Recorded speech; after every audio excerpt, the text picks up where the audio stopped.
Chapter 2. The Pool of Tears.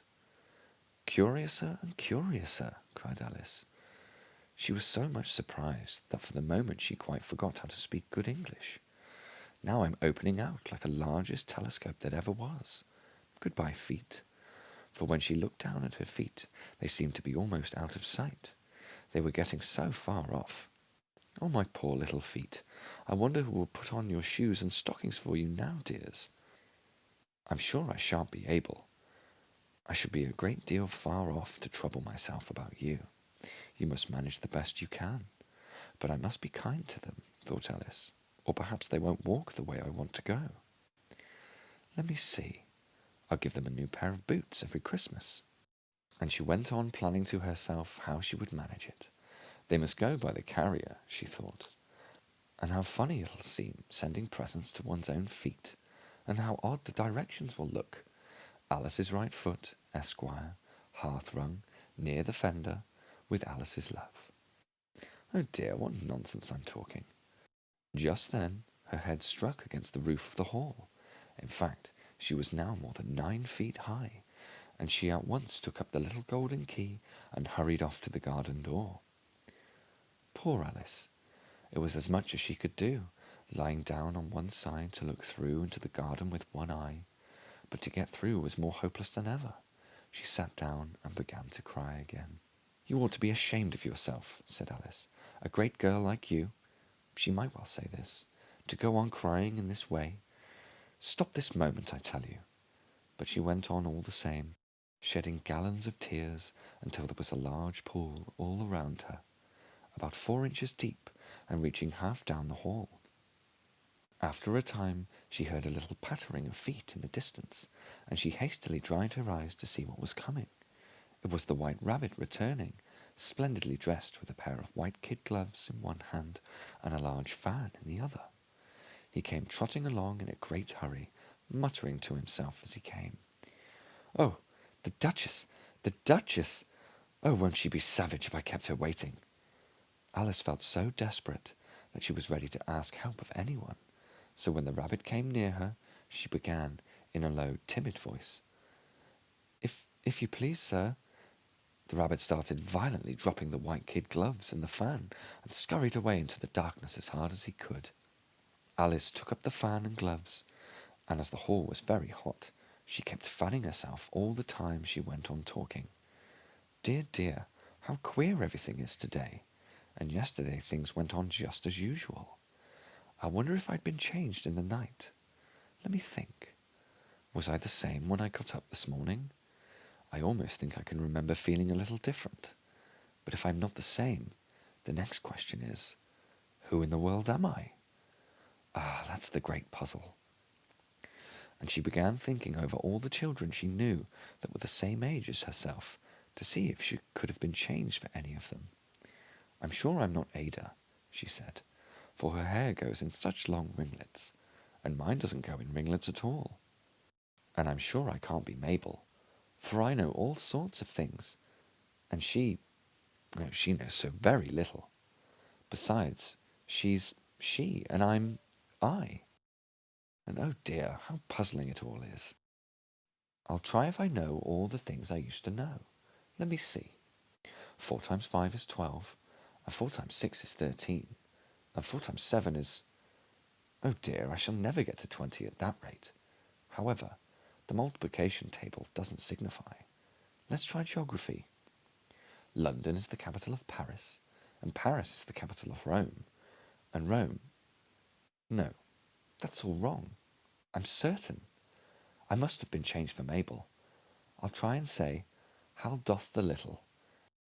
And she crossed her hands on her lap, as if she were saying lessons, and begun to repeat it. But her voice sounded hoarse and strange, and the words did not come out the same as they used to. How doth the little crocodile improve his shining tail, and pour the water of the Nile on every golden scale? How cheerfully he seems to grin, how neatly spreads his claws, and welcome little fishes with gently smiling jaws. I'm sure those are not the right words, said poor Alice, and her eyes filled with tears again as she went on. I must be Mabel after all, and I shall have to go and live in that poky little house, and have next to no toys to play with, and oh, ever so many lessons to learn. No, I've made up my mind about it. If I'm Mabel, I'll stay down here. It'll be no use putting their heads down and saying, "Come up again, dear." I shall only look up and say, "Who am I then? Tell me that first, and then, if I like being that person, I'll come up. If not, I'll stay down here. I'm somebody else, but oh dear," cried Alice, with a sudden burst of tears, "I do wish they would put their heads down. I'm so very tired of being all alone here." As she said this, she looked down at her hands, and was surprised to see that she had put on one of the rabbit's little white gloves while she was talking. "How can I have done that?" she thought. "I must be growing small again." She got up and went to the table to measure herself by it, and found that, as nearly as she could guess, she was now about 2 feet high, and was going on shrinking rapidly. She soon found out that the cause of this was the fan she was holding, and she dropped it hastily, just in time to avoid shrinking away altogether. "That was a narrow escape," said Alice, a good deal frightened at the sudden change, but very glad to find herself still in existence. And now for the garden, as she ran with all speed back to the little door, but alas, the little door was shut again, and the little golden key was laying on the glass table as before. "And things are worse than ever," thought the poor child, "for I never was so small as this before, never, and I declare it too bad that it is." As she said these words, her foot slipped, and in another moment, splash, she went up to her chin in salt water. Her first idea was that she had somehow fallen into the sea, and in that case, "I can go back by railway," she said to herself. Alice had been to the seaside once in her life, and had come to the general conclusion that whenever you go to the English coast, you find a number of bathing machines in the sea, some children digging in the sand with wooden spades, then a row of lodging houses, and behind them a railway station. However, she soon made out that she was in a pool of tears which she had wept when she was 9 feet high. "I wish I hadn't cried so much," said Alice, as she swam about, trying to find her way out. "I shall be punished for it now, I suppose, by being drowned in my own tears. That will be a queer thing, to be sure. However, everything is queer today." Just then she heard something splashing about in the pool, a little way off, and she swam nearer to make out what it was. At first she thought it must be a walrus or a hippopotamus, but then she remembered how small she was now, and soon made out that it was only a mouse had slipped in like herself. Would it be of any use, now, thought Alice, to speak to this mouse? Everything is so out of the way down here, that I should think very likely it can talk. At any rate, there's no harm in trying. So she began, "Oh, mouse." Alice thought this must be the right way to speaking to a mouse. She had never done such a thing before, but she remembered having seen it in her brother's Latin grammar. A mouse, of a mouse, to a mouse, a mouse, oh mouse. The mouse looked at her rather inquisitively, and seemed to her to wink with one of its little eyes, but it said nothing.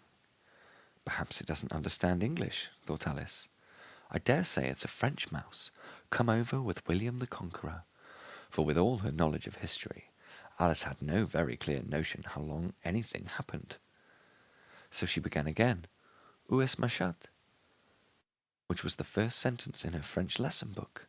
The mouse gave a sudden leap out of the water, and seemed to quiver all over with fright. "Oh, I beg your pardon," cried Alice hastily, afraid that she had hurt the poor animal's feelings. "I quite forgot you don't like cats." "Not like cats!" cried the mouse, in a shrill, passionate voice. "Would you like cats if you were me?" "Well, perhaps not," said Alice, in a soothing tone. "Don't be angry about it. And yet, I wish I could show you our cat Dina. I think you'd take a fancy to cats if you could only see her. She is such a dear, quiet thing," Alice went on, half to herself, as she swam lazily about in the pool. "And she sits purring so nicely by the fire, licking her paws and washing her face, and she is such a nice soft thing to nurse. And she's such a capital one for catching mice. Oh, I beg your pardon," cried Alice again. For this time The mouse was bristling all over, and she felt certain it must be really offended. We won't talk about her any more if you'd rather not. We indeed, cried the mouse, who was trembling down to the end of his tail. As if I would talk on such a subject. Our family has always hated cats. Nasty, low, vulgar things. Don't let me hear the name again. I won't indeed, said Alice, in such a great hurry to change the subject of conversation. Are you fond of dogs? The mouse did not answer, so Alice went on eagerly. There is such a nice little dog near our house. I should like to show you. A little bright-eyed terrier, with, such long curly brown hair, and it'll fetch things when you throw them, and it'll sit up and beg for its dinner, and all sorts of things. I can't remember half of them. And it belongs to a farmer, as he says it's so useful. It's worth £100. He says it kills all the rats, and, oh dear, cried Alice, in a sorrowful tone, I'm afraid I've offended it again. For the mouse was swung away from her as hard as it could go, and making quite a commotion in the pool as it went. So she called softly after it, Mouse dear, do come back again, and we won't talk about cats or dogs either, if you don't like them. When the mouse heard this, it turned around and swam slowly back to her. Its face was quite pale, with passion, Alice thought, and it said in a low, trembling voice, Let us get to the shore, and then I'll tell you my history, and you'll understand why I hate cats and dogs.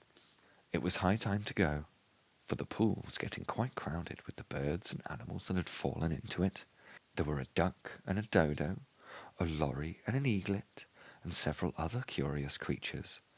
Alice led the way, and the whole party swam to the shore.